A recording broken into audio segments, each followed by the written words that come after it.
इंतजार कर रही थी। 8 माह गुजर जाने के बाद भी जब उसका पति वापस नहीं आया तो उसने अपने सास और ससुर से कहा, पिताजी मेरे पति अभी तक वापस नहीं आए हैं, सो मैं उन्हें ढूंढने जाना चाहती हूँ। व्यापारी ने कहा, बहू तुम इतने बड़े संसार में उसे कहां ढूंढोगी, मैं ही उसे ढूंढ कर लाता हूं। तो प्राजक्ता बोली, नहीं पिताजी तुम्हारी उम्र हो चली है, सो तुम घर पर ही रुको। मेरे पति मेरी वजह से घर से निकले हैं, ना तो मैं ही उन्हें लेकर आऊंगी।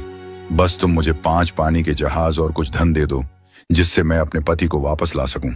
व्यापारी ने 5 पानी के जहाज और बहुत सारा धन, हीरे जवाहरात अपनी बहू को दिए और अपना आशीर्वाद देकर अपनी बहू को बेटे को ढूंढ कर लाने की अनुमति दे दी। प्राजक्ता ने मर्दाना भेष भरकर अपने पति को ढूंढने की पूरी तैयारी कर ली और अपने सास ससुर से आशीर्वाद लेकर जहाज में बैठकर चल दी।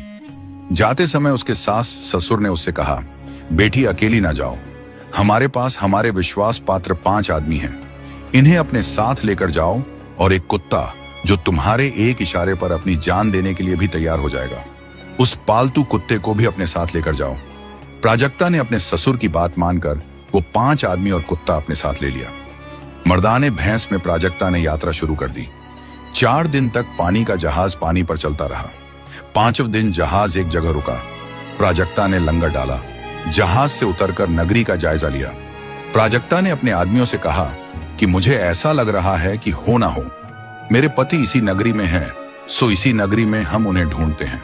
तुम सब लोग जहाज में रहकर ही मेरा इंतजार करोगे, मैं अकेले ही अपने पति को ढूंढ कर लाऊंगी। अभी प्राजक्ता अपने आदमियों से यह सब बातें कर ही रही थी कि तभी सामने से एक आंख वाला आदमी प्राजक्ता के पास आकर खड़ा हो गया और कहने लगा, बेटा इस बार तुम्हारे पिताजी नहीं आए, तुम्हारे पिताजी तो बड़े तेज निकले। प्राजक्ता ने उस आदमी को देखा तो उससे पूछा, काका तुम क्या कह रहे हो, मेरी कुछ समझ में नहीं आ रहा, जरा खुलकर बताओ। तो वह एक आंख वाला आदमी बोला, बेटा पिछली बार जब तुम्हारे पिताजी आए थे ना, तो मुझे कुछ पैसे की जरूरत थी, सो Rs 500 में मैंने अपनी एक आंख उनके पास गिरवी रख दी। अब बेटा आए या बाप, मुझे इस बात से कोई फर्क नहीं पड़ता, मुझे मेरी आंख चाहिए। लो अपने Rs 500 और मेरी आंख मुझे वापस करो। प्राजक्ता यह सब देखकर समझ गई कि हो ना हो यह ठग है और वह ठग नगरी में पहुंच गई है। हो सकता है मेरा पति भी इन्हीं सब ठगों के बीच में फंसा हुआ हो।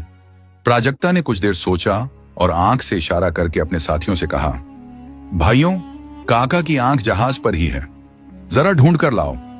तो उसके आदमियों ने कुछ देर ढूंढने का नाटक किया और फिर कहा, हुजूर काका के आंख के मेल की आंख तो हमें नहीं मिल रही है।